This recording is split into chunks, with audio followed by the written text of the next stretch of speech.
I always thought the worst thing I'd bring home from a flea market was a bedbug, not a cursed typewriter. Let me back up. Last week, I found a spattered Betty under a pile of VHS tapes, the keys sticky with age. The old man selling it just winked at me and said, "It writes what it knows." I thought it was a joke until, that night, I heard clacking from my closet. When I checked, the typewriter had spit out a page. Mark eats leftover pizza, then doom scrolls until 3 a.m. Which is exactly what I'd done, right down to the minute. At first, it was funny, like having a stalker with a flair for dramatic irony. Every morning, a new page described the previous night's mundane details, my nervous pacing during work calls, the way I spilled coffee on my favorite hoodie, even the dumb texts I sent my ex.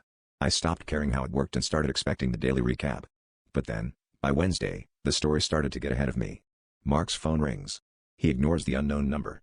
30 seconds later, my phone buzzed, unknown number. I let it go to voicemail. Now I was creeped out, but curiosity got the better of me. I watched as the carriage jerked left and right, keys rising and falling on their own. The words grew stranger, he feels watched. The shadow in the hall isn't his. I spun around, heart pounding, but there was nothing there. Or so I told myself. Still, the script continued, detailing my frantic search for hidden cameras, the way I left the bathroom light on all night, my growing paranoia.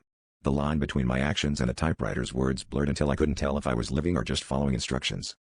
Tonight, I heard the clattering before I even entered my apartment. The typewriter sat in the center of the floor, a fresh page curling from the roller. I forced myself to read it.